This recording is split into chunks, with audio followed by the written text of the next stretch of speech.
भानगढ़ श्रापित शहर की कहानी। राजस्थान के कोने में अरावली के पहाड़ों के बीच छुपा हुआ एक शहर भानगढ़, जहां वक्त रुक सा गया है और रात ढलते ही हवा में एक अजीब सा वजन महसूस होता है। कहते हैं सूरज ढलते ही यह जगह इंसानों की नहीं रहती। पर क्यों? इस जगह पर ऐसा क्या हुआ था जो इसे भारत का सबसे हॉन्टेड फोर्ट बनाता है? आज मैं तुम्हें बताऊंगा सिर्फ उस फोर्ट के डरावने राज नहीं, बल्कि उस शहर की पूरी कहानी। उस शहर की जो कभी रोशन था और फिर श्रापित हो गया। बात है 16th सेंचुरी की।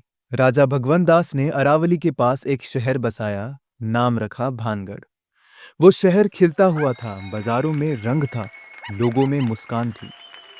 राजा का बेटा माधो सिंह उस शहर का वाली था और शहर के बीच बना था एक खूबसूरत महल, जहां रहती थी एक अप्सरा सी राजकुमारी रत्नावती। रत्नावती सिर्फ सुंदर नहीं थी, बल्कि विदुषी भी थी। उसकी खूबसूरती के किस्से राजस्थान के हर कोने में फेमस हो गए थे और इसी खूबसूरती ने उस शहर का विनाश लिख दिया। उसी राज्य में एक तांत्रिक रहता था, सिंघिया।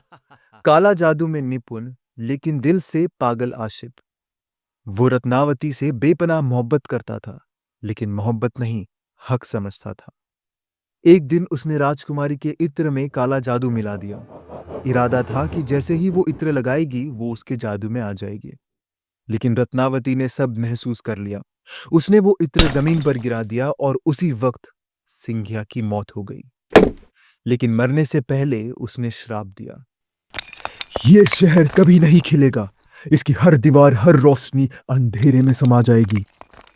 भानगढ़ अब कभी जीवित नहीं होगा। और फिर एक युद्ध हुआ। अगले साल अजनबियों ने भानगढ़ पर हमला किया। राजकुमारी रत्नावती और उसके साथ कई लोग मारे गए। शहर बर्बाद हो गया। कहते हैं तब से भानगढ़ पे वही श्राप छाया हुआ है। ना कोई घर बन सका और ना कोई इंसान वहां टिक सका। लोग कहते हैं जब सूरज ढलता है, भानगढ़ के महलों में आवाजें गूंजने लगती हैं। किसी की चूड़ियां छनकती हैं, कोई हंसी की आवाज आती है और कभी कभी किसी के चिल्लाने की भी।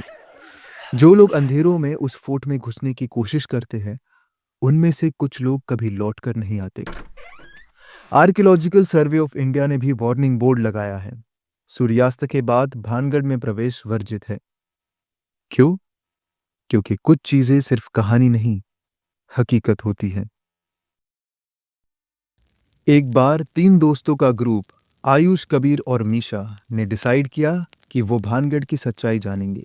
वो सनसेट से थोड़ा पहले वहां पहुंचे। ड्रोन, टॉर्च, सब कुछ रेडी था। वो हंसते हुए अंदर गए, जोक्स बनाए। लेकिन जैसे ही अंधेरा होने लगा, कुछ बदल सा गया। वॉल से हल्की सी चैंटिंग की आवाज आने लगी। ड्रोन्स अपने आप क्रैश हो गए और मीशा को लगा किसी ने उसका हाथ पकड़ा। जब वो तीन भागकर वापस आए, तो कबीर चुप था, बिल्कुल खामोश। अगले 3 महीने तक कबीर ने किसी से बात नहीं की और एक दिन बिना कुछ कहे उसने अपने घर की छत से छलांग लगा दी। उसके नोटबुक में लिखा था, वो मुझे बुला रही है, मैं नहीं बच सकता। लोग कहते हैं रत्नावती की आत्मा अब भी महल में है। वो हर उस इंसान को बुलाती है जो सच में उसे जानने की कोशिश करता है।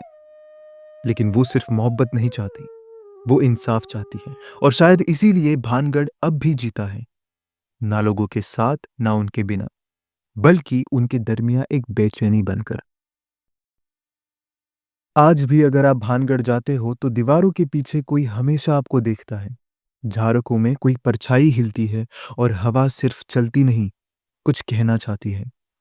पर समझने की कोशिश मत करना, क्योंकि कुछ कहानियां सिर्फ सुनने के लिए होती है, जीने के लिए नहीं।